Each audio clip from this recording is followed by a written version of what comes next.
Hello everyone, welcome to another ChronoLogic live stream. And this week is really exciting because we're going to learn about some Ethereum proposals and MIPs and all this stuff that shows that ChronoLogic is leading in the space. My name is Sean Morgan.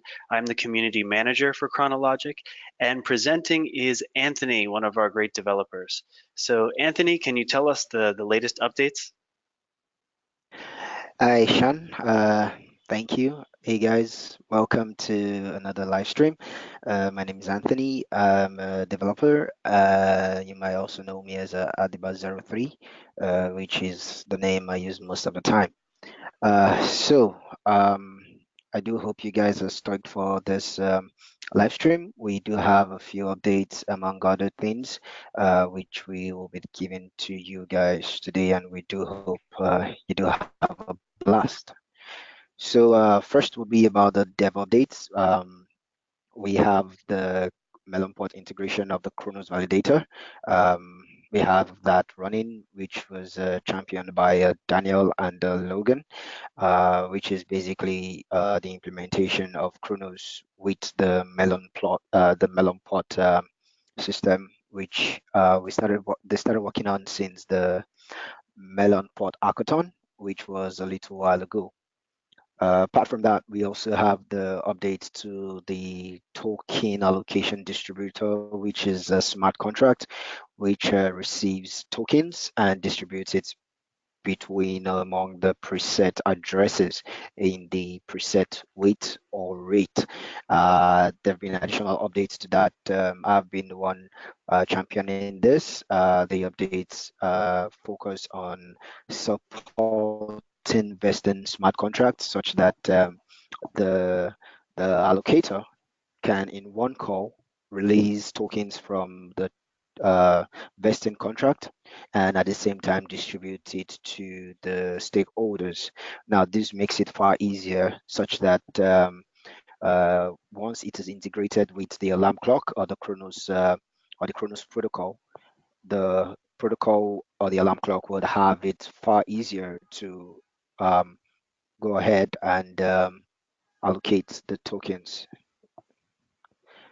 That's pretty cool, Anthony. There are a lot of use cases for that, and we wrote a blog article together about all that development that you're leading. If you go to the next slide, we can probably see all the updates at the same time.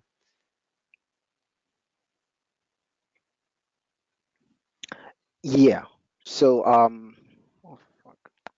Yeah. So we have if I do go sorry about the uh yeah um the updates have been pretty interesting. Um, we also have the updates to the DApp, which includes the analytics, which we updated to make the system show more accurate values. We also have the DAI and day token transfers, which have been natively implemented in the DApp. Now, what this is such that when you switch to transfer tokens from the DApp, right? What happens is you are able to select immediately between DAI tokens and day tokens, and you can There's do like an that easy natively. drop-down menu, right? Yes, a very convenient drop-down menu between which you can select between from which you can select between the DAI token and the day token and transfer that and schedule the transfer for that immediately. That reduces the problem of having to look for addresses or whatever you need. All you just need to have with you is the destination address, the amount, and the amount of gas you want to schedule with the transaction. And so a person can schedule any ERC20 token. Why did we focus on making it easy for people to schedule a stable coin like DAI? Okay, so the concept behind the stable coin is it is pegged to the dollar, the DAI specifically. So what that means is when you're transferring a certain amount of DAI, you can be relatively sure that you're transferring a specific amount of dollars. We've had scenarios where the price of the Ether to the dollar fluctuates by about 5 to 10% in the space of 5 minutes. So you don't want to for instance, pay for a service $50, and then you send the Ether value, and by the time the transaction is being confirmed, the person gets $35. So using the stable token removes that problem and allows you to know that once you send $50, you're always sending relatively $50 either ways. Very cool. It solves that problem of volatility. Yes, actually, this the stable coins have far more utility than just this. There are far more use cases. Uh, Anyone can just read up more about the stable coins if you really are interested. But I have to say there is something that is very interesting to look out for. Even right now, they're being used in different ways in different parts of the ecosystem already. So, on to the research updates.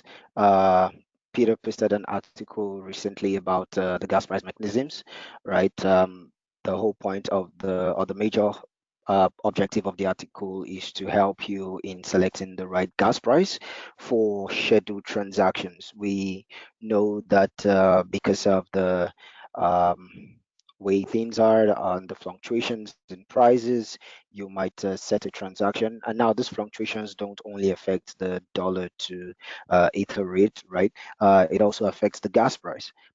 There in the last month, the gas price has fluctuated from about 120 GA to just above one, around 1.1 GA. So you do have an idea that the fluctuations can be really drastic. So the article would help you in making up your mind and making an informed decision about the right gas price to use to schedule transactions. Um, Logan also posted an article concerning the execution markets. It's the first in a series. He aims to explain the concept and break it down as much as possible, as well as give his thoughts on what could become of the execution markets, as well as provide some technical explanation of the whole process. You could also check that out at the blog, blog.chronologic.network. You can actually check out all the articles including this and the others at blog.chronologic.network. So a lot of research and development work and thought leadership from the ChronoLogic team. And this week, Logan was one of the esteemed speakers at DAppCon, which is a really cool conference in Berlin that's organized by developers for developers.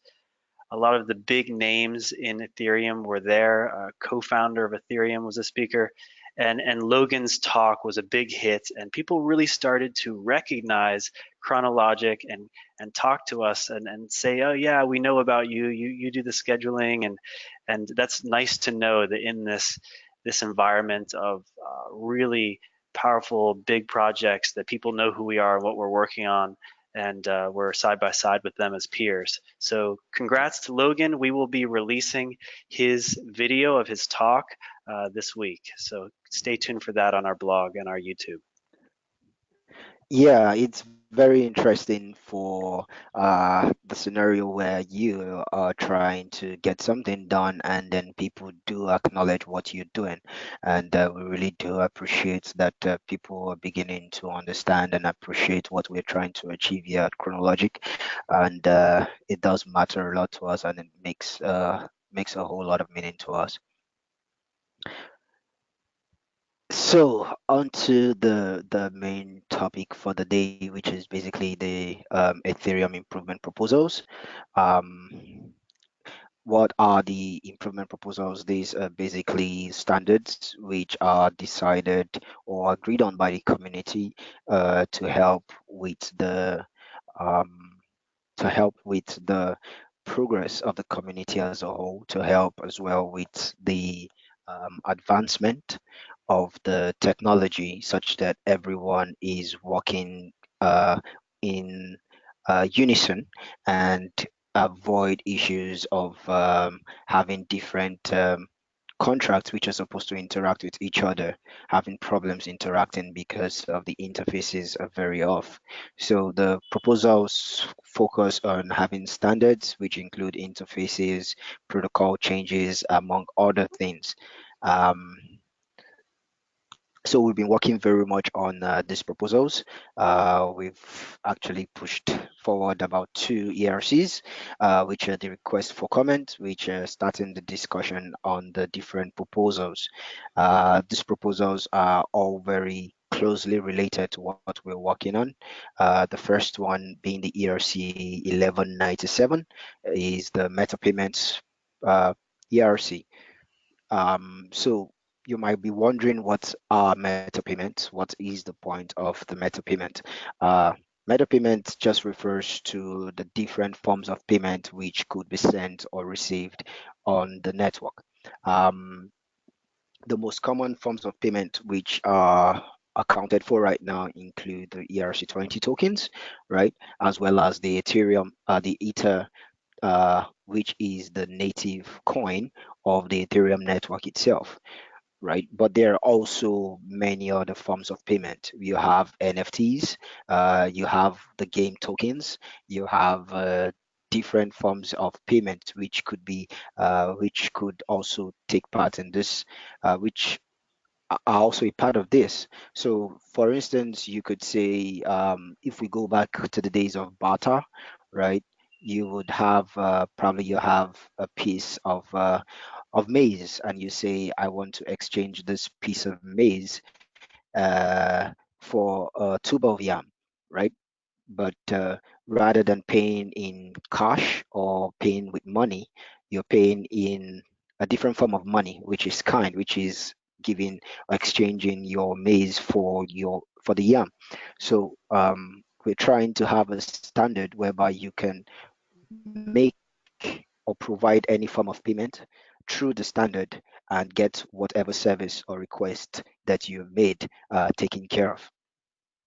Uh, so we are looking at the standard covering both the ERC20 tokens as well as the ERC223 tokens, which are the upgrade from the ERC20 tokens, as well as the NFTs, which are ERC721, which, for example, you have the crypto kitties, which is an example of an NFT.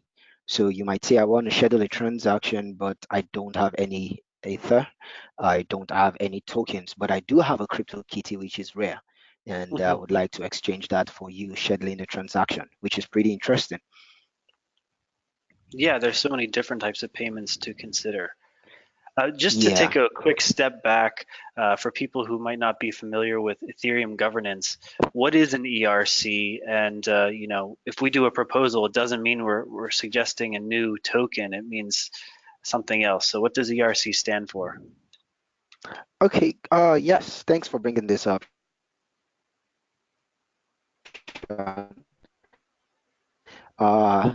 So an ERC is basically an Ethereum request for comment, which say that I have an idea, I can comment on it. Now, the term ERC, the letter ERC is basically the issue number on GitHub when the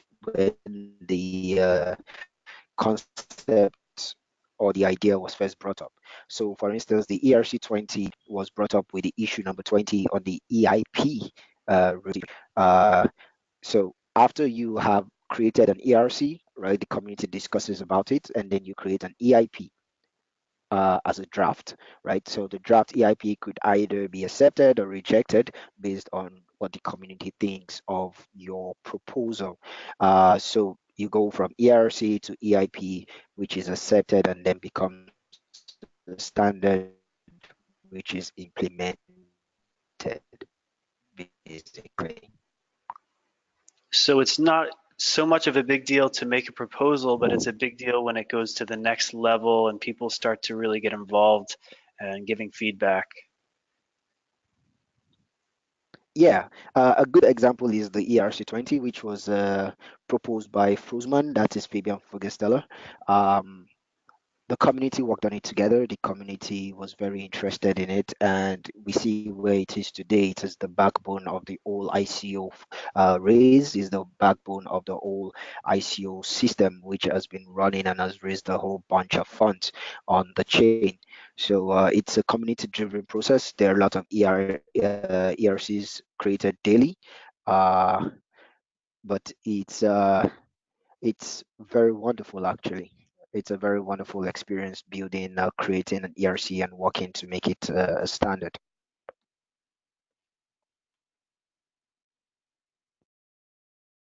So one of these proposals is the delegated execution. What's that all about?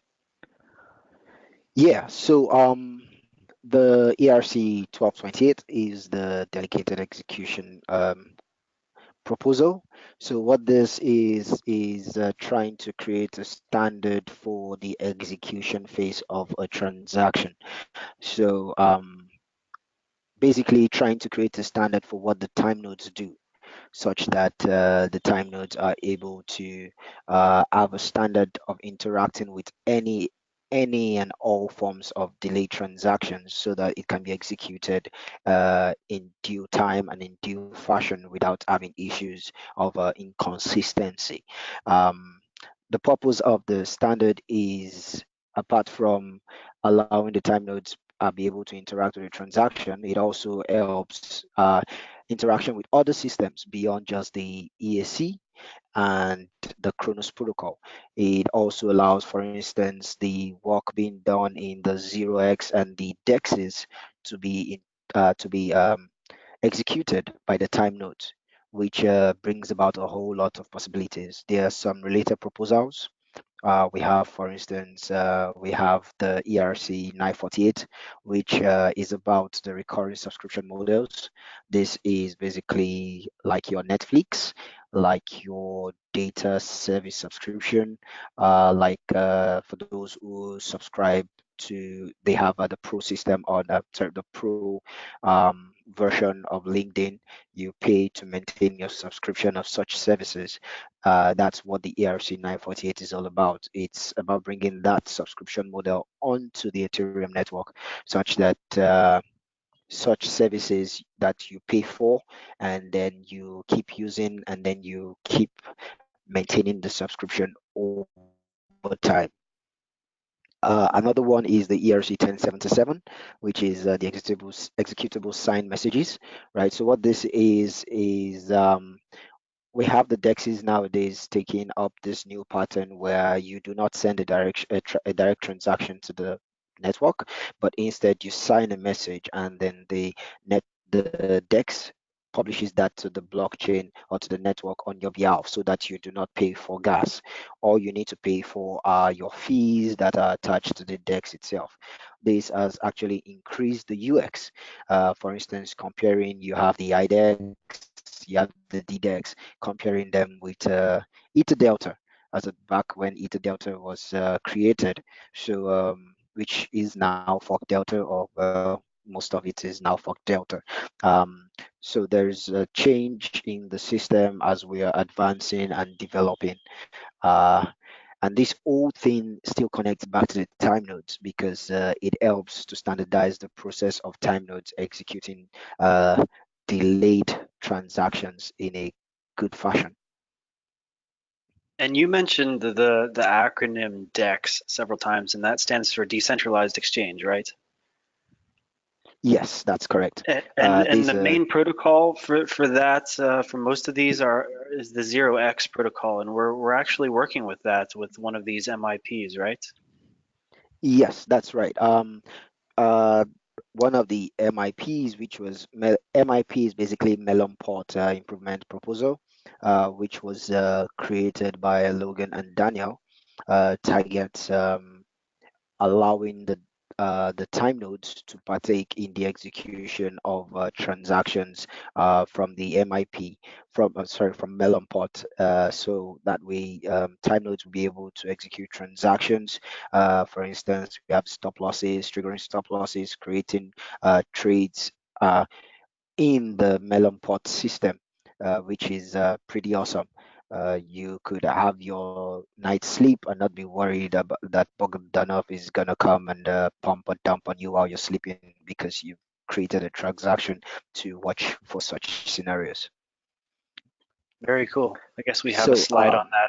I got a little ahead of myself, but it's just cool to think that the time nodes and the things that we're working on can relate to like the entire ecosystem, not just the chronologic ecosystem.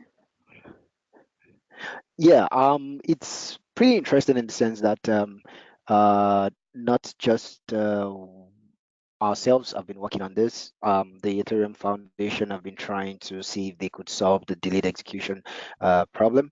Uh, Piper came up with the alarm clock, which is a very wonderful starting block which we used we began with, and we've been gradually improving on that, and we've gained interest of even Vitalik as he did say back in Paris at CC that it's something he's watching out for. There was even an EIP that was created recently about creating something called self calls. It was clearly stated that the concept of self calls at the blockchain level is pretty difficult because of a lot of issues that are attached to it. So this is a very core issue to the network itself, and it feels very exhilarating that we are a part of it. So just to go over the decentralized execution market a little bit. So this is basically the time nodes working together to execute all pending transactions they are aware of. This is sort of open source in the sense that you have different nodes, you have the CLIs, you have the dApps, you have whichever other versions are created using the code which we have open sourced on GitHub, right? And then by the time you have um, all these time nodes, and then you have source scheduled transactions coming from different sources, for instance, from the DEXs, from 0x, from the alarm clock itself, from Chronos protocol itself. We are gonna the economics of the whole time node becomes a whole lot better, right? So a good scenario would be you have one transaction, you have to execute one transaction per day to be able to stay afloat. If you have only one source of transactions, uh, then it's tougher. But when you have multiple source of transactions from different locations, then the chances of you executing that one transaction per day becomes a whole lot fairer.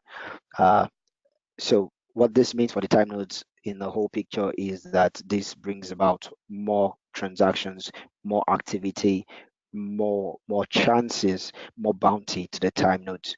And as for ChronoLogic and the day token, we're working on Chronos, right? And Chronos is going to bring about conditional execution alongside the temporal execution which already exists in the alarm clock, right? And we are also including the staking mechanism where you make use of your day token.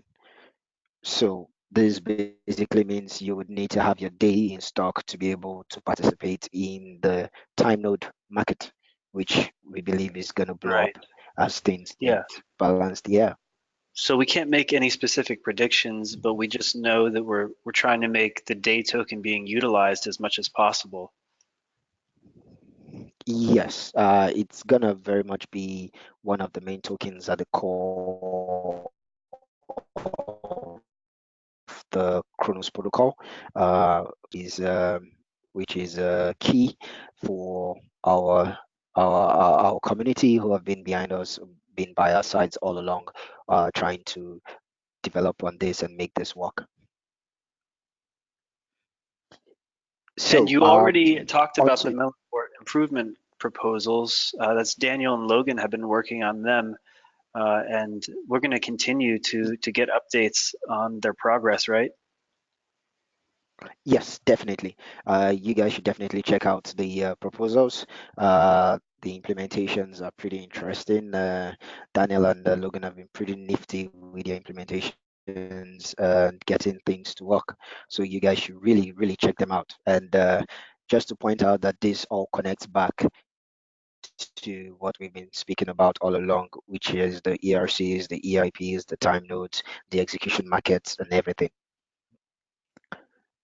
So, how does this all add up, right? How does everything come together? We have the time node ecosystem, right? And the time node ecosystem is made up of the different time nodes communicating with each other and communicating with the blockchain itself, right? Then we have generic delayed executions. So generic in the sense that even for both the existing and not yet existing protocols, the not yet existing systems, we have no idea what other forms of implementations of scheduled transactions will still come up, right? Combining those two together, what you have on the Ethereum blockchain is an autonomous time match simulation as a service.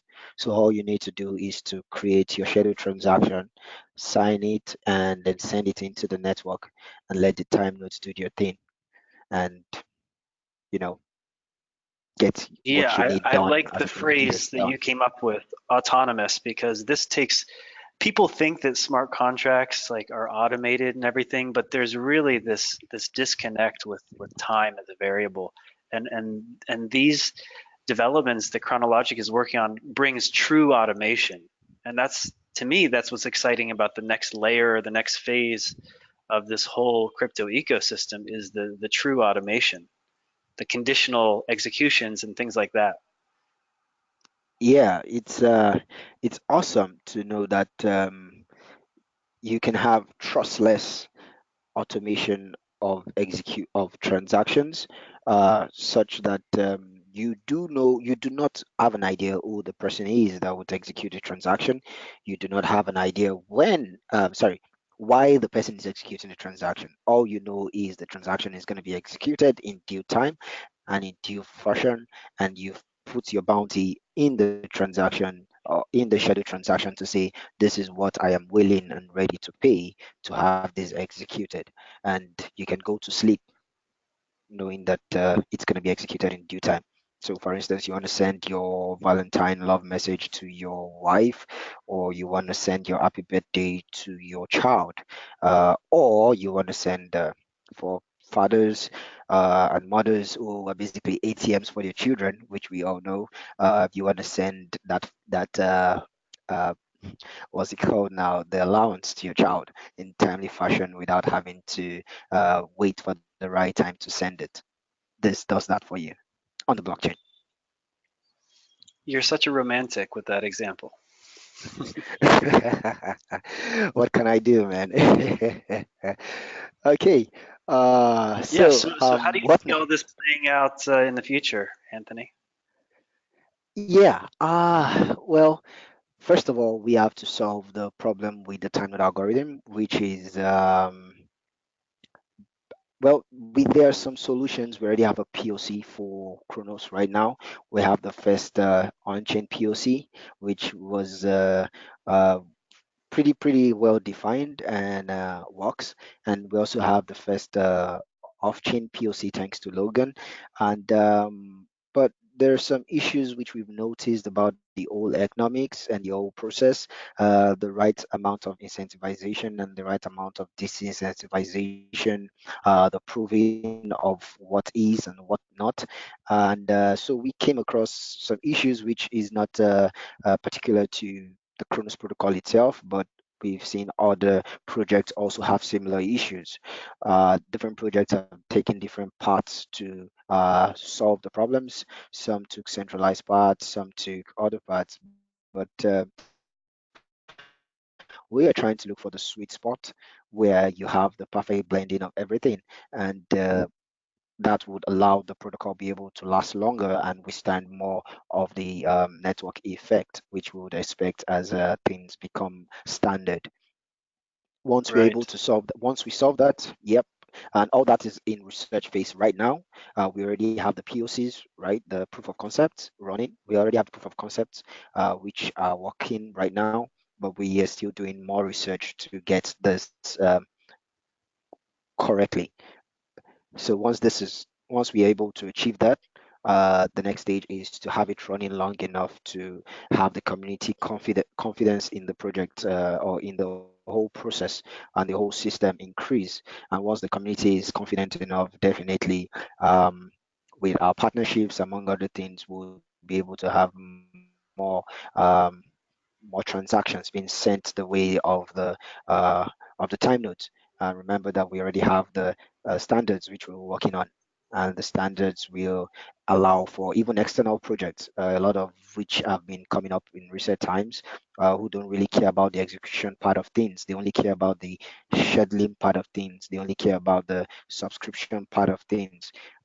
This would allow all those be connected back to the time nodes, and then the time nodes can take care of such transactions. This includes both those that exist and those that do not exist, as I said before. Right. So So it's this going to my crypto and being publicly available to a lot of users and really being the first decentralized solution for scheduling ERC20 tokens. It's widely available. There's really no ye- reason why other people would yeah, want to go to another solution if we've proved ourselves as being a reliable solution.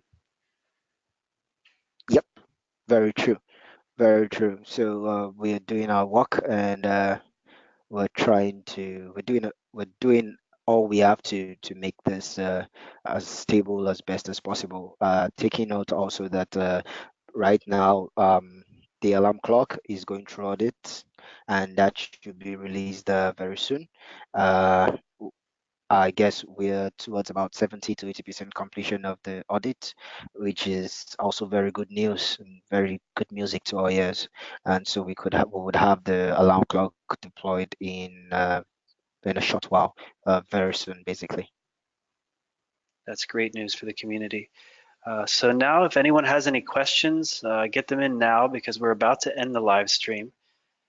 Thank you, Anthony, for the really informative stuff about all these proposals, the leadership, the thought leadership, research and development that ChronoLogic is doing with execution markets, time nodes, everything related to conditional execution, delayed execution.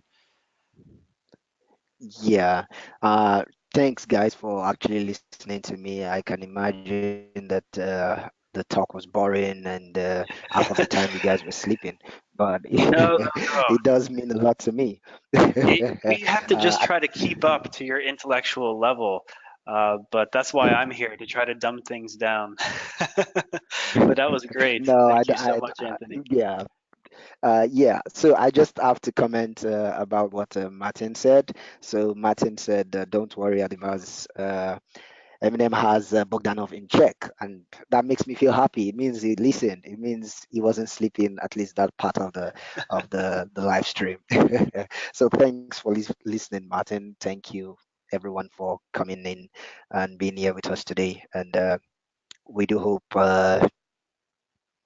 to keep things moving steadily as we have been doing. Thank you for joining, everyone. We'll see you next time. Bye bye. Bye bye.